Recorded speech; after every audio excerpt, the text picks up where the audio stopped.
Well, we'll definitely does it make you what? Seem weird, or I don't know. I'm just thinking about that. Well, let's explore it during the class, okay? We don't want to be fetishized, right? Not like that. Right. But being inspired by... Yeah, inspired. More like inspired of black women. Anything, because I'm Mexican, American, but more inspired. And there are connections among women of color generally, right? Yeah. And so we can talk about that. But in this class, we're going to focus specifically on the experiences and histories and resistances of black women. Yes. Okay? Yeah. Okay. That's why I wanted to Yeah. ask you, because I'm like, I want to come up. It's already left. Okay.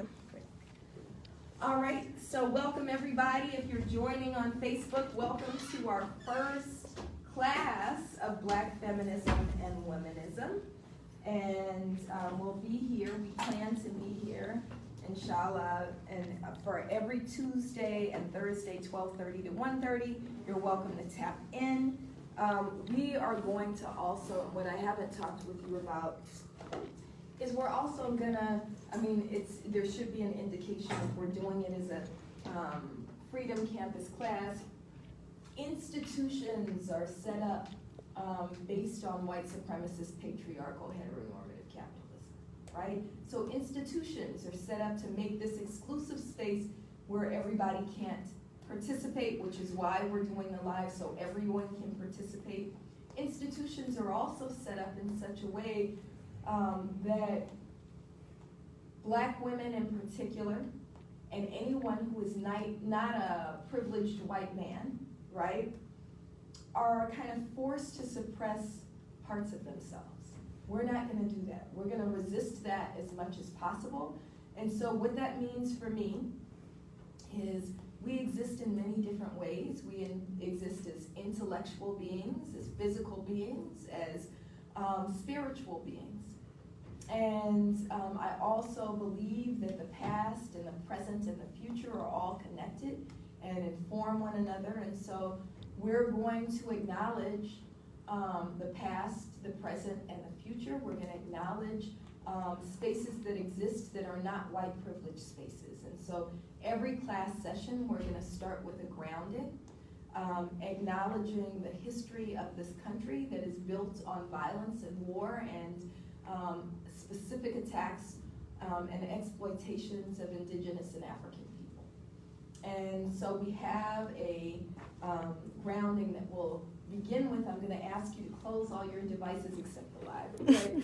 Close all your devices and just be as fully present as possible. I'm going to ask if you have anything crossed, including your legs, that you uncross them.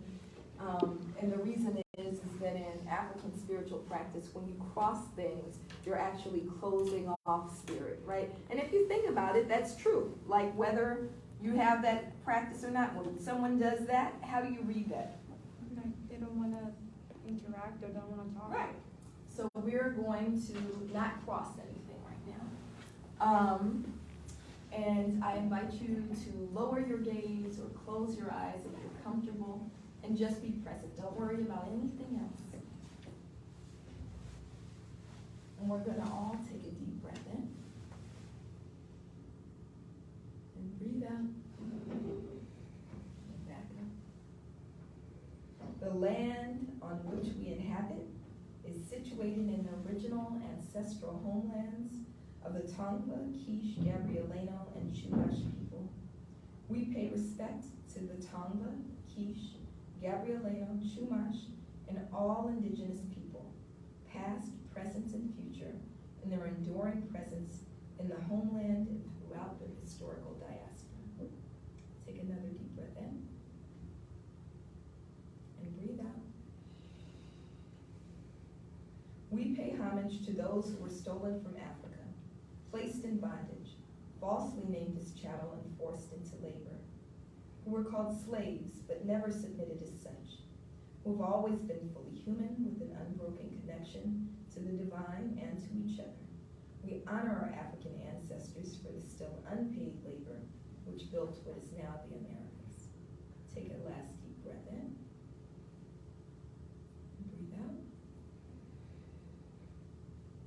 To both our indigenous and African forebears, we commit to the continued struggle for liberation and reparations. For it is only through freedom and justice that we truly give honor. Ashe. And if you could repeat that ashe with me, ashe. Ashe. Ashe is a word of power. It doesn't have any religious significance. Regardless of your religion, you can say it. It's what we call a word of power. It's like amen, ameen, and so be it. So we're sealing in that grounding. Does that make sense to everyone? Okay. So what I want to talk through, and hopefully these copies are coming. I want to talk through the intention of the class. I want to talk through the syllabus and what I see as the way that we'll engage the class. But I also view myself mostly as a facilitator, right? So facilitating the learning process rather than being the holder of all knowledge, right? So you all will also contribute in this journey. Folks who are joining on Facebook will contribute in this journey. Anybody who wants to, if you have a auntie that says, can I come with you? The answer is yes, right? They can come and join us. But I want to walk through this course overview, and I'm wondering if you can start with the reading of this first paragraph. Yes. This class adopts a luminous framework. Its goal is to introduce students to Black feminism and womanism as a vehicle through which they can fully address the particular standpoints of Black women and women of color, and work to create substantive change in the world. Black feminist womanist praxis enables women of color to simultaneously respond to all the ways in which we are oppressed. It also stands as a movement to counter oppression wherever we find it, and works to bring about a more just and peaceful world. While the course is grounded in the experiences and perspectives of Black women specifically and women of color more broadly, it asserts that all people, regardless of race or gender, who are committed to social, political, and economic justice are necessarily coalition partners. Will you read the next paragraph, this top one here, please? Class begins with a framing of feminism and Black feminism using Bell Hooks' Feminism is for Everybody. From there, we will engage in the in-depth reading of the seminal text In Search of Our Mother's Garden by Alice Walker, then move forward to analyze ways in which Black feminist theory guides actions with an exploration of the classic collection of Syllabus and Brave. Finally, we will explore contemporary and revolutionary ways of embodying these liberatory models with Kiniga Yamada Taylor's How We Get Free. Beyond the readings, the class will draw from additional articles, class discussions, films, guest lectures, courageous conversations, community events, and in-person and virtual action. Great, thank you.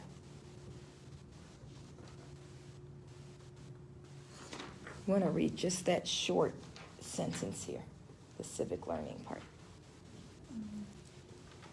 The civic learning class can be used and civic participation outside the classroom is required. Ample opportunities and accessibility to engage will be offered. Great. All right, so does everybody understand what we're hoping to do with the class? Mm-hmm. What we're planning and intending to do with the class? Does it make sense? Is that what you were hoping you would get with it? Yes. Okay. So we'll be engaging again both on campus and off campus. These texts that I've assigned, I took a long time to pick which text because there's so many good books, and I started to do a recommended reading list. Would y'all read anything on the list if I did a recommended reading list? Yes. Yes. Okay, so for next week, I'll also give you a recommended reading list. This is not stuff that you have to read for the class. Just so you have, I had about 10, 15 texts that I could have assigned in addition to the 4 that we chose. But again, we want to engage fully in the class, so I don't want you to feel rushed doing the reading, and that wouldn't be fair. But I will do a recommended reading list as well. So whenever you get a break, if you want to study more, if you want to read more, it'll give you additional readings that you can do. The four texts that we're gonna read, we're gonna start with the book Feminism is for Everybody by Bell Hooks. How many of you have heard Bell Hooks? Heard of Bell Hooks before? What have you heard about Bell Hooks before? Well, I know a while ago, one of her books, All About Love, became really popular and kind of like exploded. So ever since then, like I've tried to like look into her and like look at some of her other works. But right now, at the top of my head, I can't really think of anything. But I know that like she was an amazing woman and like really did a lot in like the literary world. Yeah, All About Love changed the way I mother and changed the way that I engage with my family. It's a phenomenal book. And I also had a really good experience last semester with a young black man who talked about how All About Love completely changed the way he lives and relates to women and femmes in his life, right? So I love All About Love. Taught a class about All About Love. I taught a community class called Teaching Bell Hooks last semester, which was really phenomenal. But the book that changed my life was Feminism is for Everybody. And it's really more of a pamphlet than a book. It's very, very short, very easy to read. It's true to its title. When you say feminism is for everybody, it means that it should be accessible to everybody, whether you know language or not, right? You should be able to access the information. For me, as a black woman who came of age in the 90s, right, from East Oakland, California, right, I remember walking out of a grad school class with one of my best white girlfriends, Gail, right? And we're walking out of the building at USC, and she turns to me and she goes, yeah, so for us feminists, and I looked at Gail, I said, oh, I said, I'm not no damn feminist. I want a man to open the door for me, right? And Gail was like, what? And for me, I thought feminism meant that I opened my own doors and buy my own dinner, and I didn't want to do any of those things, right? But in that class, we read the book, Feminism is for Everybody. And Bell Hooks brilliantly defines feminism as a movement to end sexism and sexist oppression, right? How many of you would have said, until you heard that definition, you ain't no damn feminist? Probably not, because you signed up for this class. But you understand what I'm saying when I say I'm not no damn feminist, right? Or what I said when I was 21. I'm not no damn feminist. When I read the book and heard that definition, and you should know this definition, right? That it's a movement to end sexism and sexist oppression. How many of y'all can get with that? Not you? Sorry. That we don't want to be oppressed because of our sex, because of our gender, right? We should engage in work that upends sexist oppression, right? And we see how that's moving in the world now, right? When we think about, what's happening to beat back abortion rights, how white supremacist, patriarchal, heteronormative capitalism, right, is trying to steal reproductive rights. Mostly, it disproportionately impacts black women and women of color, right? That I want to be a part of a movement that challenges that and makes sure that its vision for the world is not what comes to be. Does that make sense to y'all? So it's a movement to end sexism and sexist oppression. We're going to read that very short book. It's like 120 pages, 115, 120 pages. We're going to read that first so that we all have the same foundation. What is feminism, right? From there, we're going to read the text In Search of Our Mother's Gardens, which is one of the best books that Alice Walker has ever written. And it's where she introduces the term womanism, right? And I gave you that quote, womanism is to feminism as purple is to lavender. Even if we're successful in ending sexist oppression, are you free? If we end sexist depression, does that make you free? Let me put on my mask. Does that make you free? What was the How do you identify? Me? Mm-hmm. As in, Like, how do you, yeah, as a woman? as a woman and As a woman. just a woman? I mean, I'm a student. A student? What else? I'm a chiropractic assistant. Oh, I need to talk to you. What else? What's your name? Ruby. Ruby what? Yeah, Ruesgas. What is it? Ruesgas? Say it again. Ruesgas? Say it. Ruesgas? Can most people, do they say Ruesas? For the most part, yes. Yeah, so what does that mean? It's my dad's last name. He's from Nayarit, Mexico. Where is that? Nayarit, Mexico. Do you get what I'm saying to you? Yeah. What am I saying? How do you identify? Ruby Ruesas. That's my name. And where's your dad from? From Mexico. And what does that make you? Mexican. Okay, so are you just a woman? No. What are you? I'm a Mexican woman. Do you ever stop being Mexican? No. Do you ever stop being a woman? No. You're those things at the what? Same time. At the same time. So if we end sexist depression, does that free you, Ruby? Yeah. All of you? No.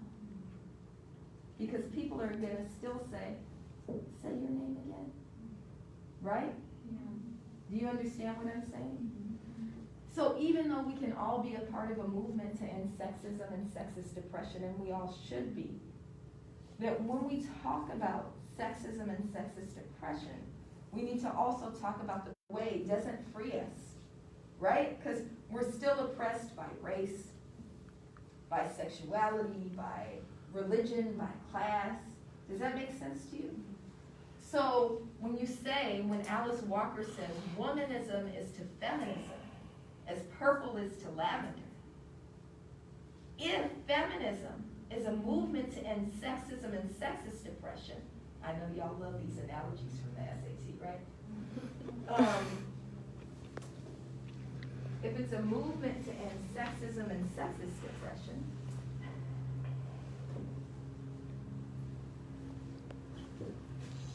oh, is there no chalk in here? There's no chalk in here. Okay, well, we'll just have to make you think about, oh, wait, here's a little tiny piece of chalk.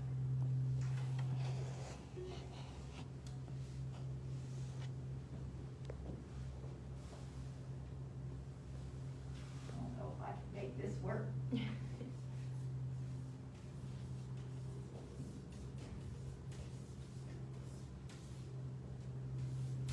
Remember these? You all still have to take the SAT? No, right? Oh, no. Does anybody know what I'm talking about when I'm writing this down?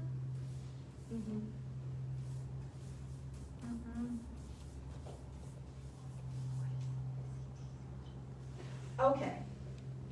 If womanism is to feminism, as purple is to lavender, and we know that feminism is a movement to end sexism.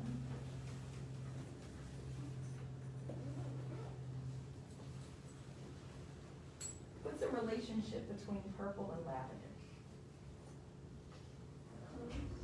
They're both colors. What's the relationship though? What color are my pants? Purple. Anybody have anything lavender? Your bracelet? Yes, very good. Okay, what's the relationship between these two things? They fall into the same color range. They're the same color range. Okay, But yeah, purple is darker, and the other one is lighter. the other one is lighter. Mm-hmm.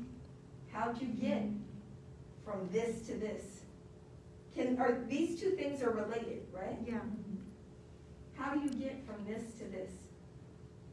Can you get from this to this, from lavender to purple? Yeah. How? Darken the lighter color. Okay, y'all ever paint? If you put lavender and, what would you use to darken it? Black? I think so. What would happen? Bless you. Bless you. Would you have to only put a tiny bit of black in Yeah. for it to? I don't know if it would work. Right. But what we do know would work is if you took purple and wanted to make lavender, how would you get that? You could add white or you could add water, right? You could water it down, thin it out, right? Yeah. So, if the relationship between purple and lavender is that lavender is either a watered down or whitened up form of purple, then this is a watered down form of womanism. Does that make sense to y'all? Okay, so what that means is that if the watered down version is a movement to end sexism or sexist oppression, then the deeper, truer, richer form is a movement to end what? What would free you, Ruby?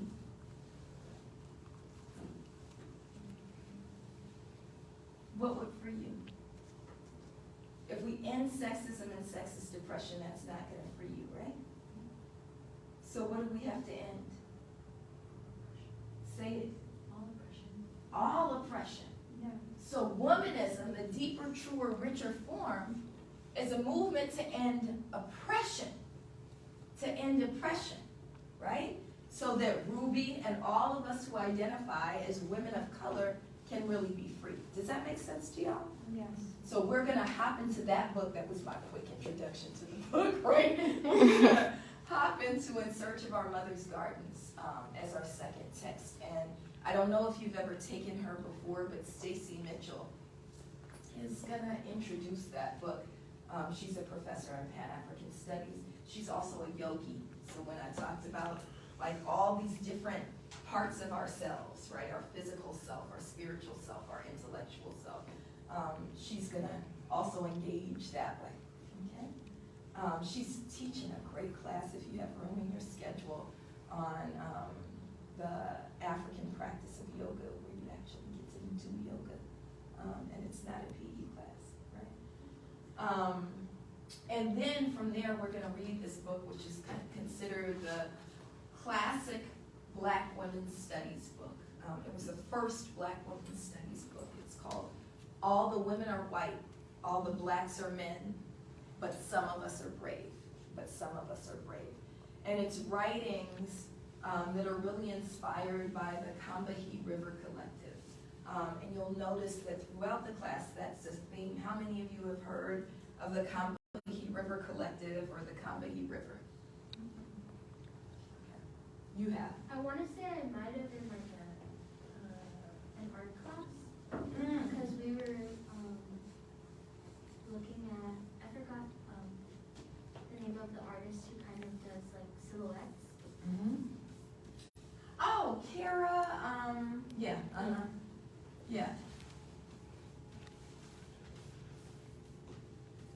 So the Combahee River is a sacred river in the United States. And I say it's sacred because how many of you heard of Harriet Tubman, Mama Harriet Tubman? Mm-hmm. Yes, all of you should have, right? And what you've probably learned about her is that she what? Right, freed enslaved people. And so we're gonna shift our language, right? There's no such thing as slaves. Enslaved people, right? How many enslaved people were you taught that she freed? A lot. On the high end, what we sometimes hear is that she freed 300 enslaved people. I was just gonna say 300. I remember that. That she made 19 trips. She was born in Dorchester County, Maryland. And after she took her own freedom, she went back 19 times and freed 300 enslaved people is what we're taught. That's a lie.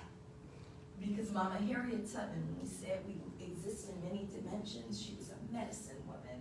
She was a sharpshooter. She was a spy. She was a soldier. She was all of these things. She was a healer. She was all of these things. She was a conduit to God, right? She said that she heard God speaking to her. And that's why every trip that she took north, nobody was ever captured or killed, right? Because God would tell her, according to Mama Harriet, God would tell her where to go, how to move, when to be still, when to cross a river, when to not cross a river. So we were taught that she freed 300 enslaved people. Well, remember we said Mama Harriet Tubman was also General Harriet Tubman. And she led the raid on the Combahee River. The Combahee River raid actually summoned enslaved people from up and down the coast to leave their plantations and become free through this raid on the Combahee River. At least 700 enslaved people were freed through the Combahee River raid that Mama Harriet led. So I'm not a math professor, but I do know that 700 is more than 300, right? So what I've chosen to do is say that 300 plus 700 is 1,000. Mama Harriet freed at least 1,000 people, right? So we need to understand the sacredness of the Combahee River. We're going to be reading from the Combahee River Collective. This is a group of Black women who decided to have a convening and develop this idea of Black feminism and womanism on the shores of the Combahee River in honor of Mama Harriet Tubman. So, but Some of Us Are Brave was inspired by the Combahee River Collective. And then finally, we're going to close out our class with a reading of How We Get Free, which is also inspired by the Combahee River Collective, but it's new, relatively new. It was written in 2017, at the end of 2017, by Keonda Yamada Taylor, and it's writings from the Combahee River Collective. Barbara Smith, Beverly Smith, and others have contributed to this volume, and we'll close out our conversation with a guest presenter who happens to be my child. Their name is Tandiwe Abdullah, co-founder of Black Lives Matter Youth Vanguard, and we're going to be talking about what liberation looks like for young Black women. And so we'll close out the class with that. And that's the plan. How does that sound to you? Good. When we get I don't know what's taking so long to get these syllabus copies. It's not like it's hell, y'all. But I'll email it to you too if it doesn't come before we close out. We are going to also engage differently around our learning praxis, which means we're going to be doing these readings. We're going to have great guest speakers. So Stacy Mitchell is going to present. My friend Dr. Regina Freer and I are going to do a conversation about the concept of women's leadership. We'll have Tandiwe present. I've asked Keonda Yamada Taylor if she'll zoom in for us and introduce her book. We'll probably have other folks in and out, community folks as well as scholars in and out. But also I want you all to understand that book learning is not the only form of knowledge. It's not the only place where information resides. In fact, where did you learn from first? Huh? Where did you learn? Who was your first teacher? Who taught you something first? My mom. Say it. My mom. My mom. Our grandmothers, our aunties, our spirit mamas, right? And so we're going to spend one of the weeks of this class engaging in different ways of knowing. So we're going to have one of our classes, you're going to self-facilitate conversations with somebody who's close to you. We're calling this an intimate conversation. With your mother, with your grandmother. I would love if you could find the oldest person, I was expecting more Black people, the oldest Black woman in your line. So maybe she's in your bloodline, but maybe she's in your spirit line, right? We're including those Black grandmothers in the closet If you identify as Latina, sometimes you might identify as Latina and you also have a black grandma, which doesn't make you exclusively Latina, right? They're not mutually exclusive categories, right? So I'm gonna ask that you find an elder black woman who's important to you, have an intimate conversation with her. Thank you. If you don't know anybody, then, you know, we'll talk about it and figure out somebody for you to have a conversation with, okay? Do you mind continuing? Thank you, Bill. The other conversation that we're gonna have is a community conversation. So you can start looking around now. I want you to look for community resources, right? Community resources. It can be a formal organization. There's organizations like Black Women for Wellness, right? There's campus organizations like the Pan-African Student Resource Center. There's all kinds of spaces that Black women lead that are formal, but there's also informal spaces, right? There is, you know, there are the Black women, there's a mutual aid program that we're now housing as, I organize with Black Lives Matter Los Angeles, so we're now housing it at our headquarters. It's just a sister named Miss Rogers, and she has like a Black Goodwill, essentially, right? A free store where once a month you can go in and get household goods and get clothes, and you know, she doesn't get paid for this. This is something she's decided to do because her community needs this, and also some of us need to get rid of stuff, right? So it might be somebody like that, but you're gonna have two conversations. One is an intimate conversation, one is a community conversation, so that we can make sure that there's different ways of knowing, and you understand that what you're reading in the book is no less valid than what your grandmother or your mother taught you. Does that make sense to you?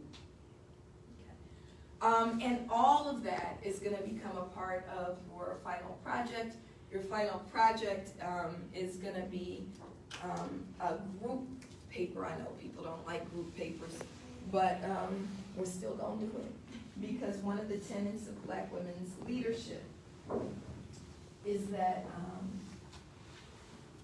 it's group-centered. And so, you know, you don't have to struggle through it. So what you'll do is figure out who you wanna build community with, and that will be the basis of your project. I like how you put green. That's for our ground, and we'll do that every single class, okay? All right, what else am I forgetting? Am I forgetting anything? Oh, you'll have a journal, so get that now. You'll keep a journal for this class, and you will be graded not on so much on what you write in the journal, but on keeping the journal generally. So 2 entries per week. I prefer to, I probably have my journal with me. I prefer to have a physical journal because I like to flip back through it. So this is my journal. And you're gonna journal at least 1 page twice a week. And it can be on, you know, your civic learning experiences. It can be on the readings, but it can also be on how you feel and felt after witnessing what just happened with these mass shootings, right? Everything that you write down, I want you to use your Black feminist and womanist praxis to kind of filter through it, right? So don't just say this is what happened. I want you to feel what happened as well. And think about what does that mean for Black women especially, okay? I think that's it. Is there anything else? Any questions? Oh, I gotta prep you for next class. On Thursday, we're gonna do introductions, which is why we're not doing that today. You have an assignment. I want you to bring one thing that helps us know you. So one thing that's important to you that helps us know you, not just something that happened to be in the bottom of your book bag. Be intentional about it, okay? And we'll do introductions on Thursday. Anything else? The required books are right here, right? And you could purchase them right now. Yeah, and I'm asking that when you purchase the required books, I intentionally did not order them here. Our bookstore is owned by Barnes and Noble, right? We're gonna do as much as we can to disrupt capitalism. That's a Black feminist womanist necessity, right? So I've included the names of 2 bookstores. Malik Books, which is in Crenshaw Baldwin Hills Mall, and Reparations Book Club, which is in the West Adams area, okay?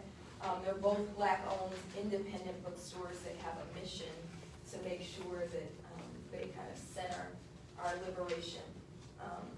If you go, I would encourage you to go on the weekend, especially if you go to Malik Books. Million, you want to tell them about what's walking distance if they go on a Sunday especially? So this is Billion. I want to introduce Billion. He'll be coming to class with me most days. He's a community member. He also helps to ensure my safety because we're not always safe, right? We're not always safe. Billion, what happens on Sundays if they go to Crenshaw Baldwin Hills Mall? Where can they go after? Sundays we have area, some of you may know as Lamert Park. We call it Africa Town, but we have a huge outdoors market. A lot of street merchants, food, clothes. We have drumming, dancing, a lot of different culture that you can come and experience on Sundays. And it's also a way, when you go, you don't want to eat the food because there's a lot of good food out there, right? It's a way of making sure we support other things. We're intentional with our dollars, that we spend them in our own communities and with people that are beneficial to the community. So we encourage you to come out to Africa Town. I also want to invite you out tomorrow because every Wednesday we have Black Lives Matter has a protest out front of the LA Police Protective League. You all know what that is?